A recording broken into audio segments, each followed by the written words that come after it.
TDP అంటే ప్రైవేటీకరణ కాదు అంటున్నారు ఏపీ సీఎం చంద్రబాబు. ప్రస్తుతం ఆయన ఇంకా ఏం మాట్లాడుతున్నారు లైవ్ చూద్దాం.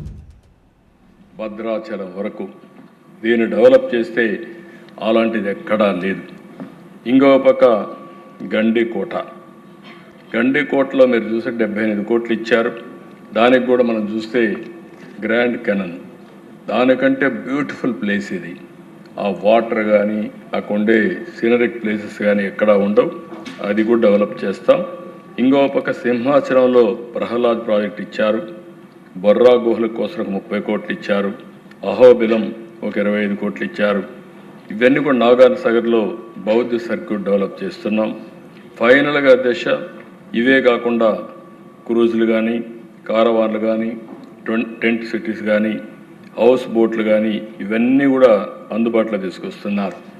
హోమ్ స్టేకి కూడా ప్రాధాన్యత ఇస్తున్నారు. ఇప్పటికి మీరు చూసినప్పుడు దగ్గర 1855 హోమ్ స్టేలు, 5446 గదులు అనుసంధానం చేశారు.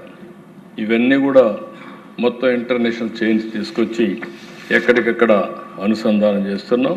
ఇవి కానీ కంప్లీట్ అయితే వన్ ఆఫ్ ది బెస్ట్ డెస్టినేషన్గా తయారవుతున్న దాంట్లో ఏమాత్రం అనుమానం లేదని చెప్పి కూడా నేను మీకు తెలియజేస్తున్నా. అందుకని అధ్యక్ష, ఈ సబ్జెక్ట్స్ అన్ని చూసినప్పుడు ఇంకో పక్క ఎక్సైజ్ ఇప్పుడే మాట్లాడారు మా మంత్రి గారు. ఎక్సైజ్లో మీరు చూస్తే చాలా ఎప్పుడు మీరే అన్నారు 3500 కోట్లు అవినీతి జరిగింది స్కామ్ అంటే కాదు, 10,000 కోట్ల వరకు జరిగిందని మీరు చెప్పే పరిస్థితికి వచ్చారు.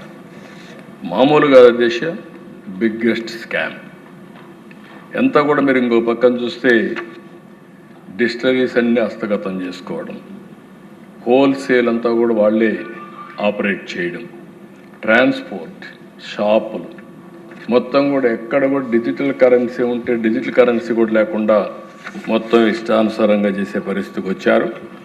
ఫస్ట్ ఒక క్యాబినెట్ సబ్ కమిటీ కూడా వేసుకుని ప్రక్షాళన స్టార్ట్ చేశాం. నేను ఒకే మాట చెప్పాను, ప్రజల ఆరోగ్యం ముఖ్యం. ఒకప్పుడు వేరే బ్రాండ్లు ఈ రాష్ట్రంలో ఉండేటివి కాదు, ఓన్ బ్రాండ్స్ బట్టి వ్యాపారాలు చేశారు. ఇప్పుడు నేషనల్, ఇంటర్నేషనల్ అన్ని బ్రాండ్స్ ఉన్నాయి, ట్రాన్స్పరెంట్గా చేస్తున్నారు. హోలోగ్రామ్ కానీ, క్యూఆర్ కోడ్ కానీ ఇవన్నీ పెట్టి బ్యాచ్ మ్యానుఫ్యాక్చరింగ్ మొత్తం ట్రాన్స్పరెంట్గా చేస్తున్నారు. ఎక్కడ కూడా చిన్న ఇది లేకుండా ఎవరు తప్పు చేసినా చాలా ఫర్మ్గా యాక్షన్ తీసుకునే పరిస్థితి వస్తుంది. ఈ రాష్ట్రంలో పేదవాళ్ళ ఆరోగ్యం, ప్రజల ఆరోగ్యం చాలా ముఖ్యం.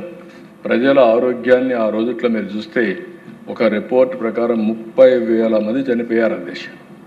ఈ నాసిరకం మద్యం దాగి 30,000 మంది చనిపోయారని, చాలా బాధాకరమైన కిడ్నీ కానీ, హార్ట్ కానీ, లివర్ కానీ ఇవన్నీ డ్యామేజ్ అయ్యే పరిస్థితి వచ్చింది.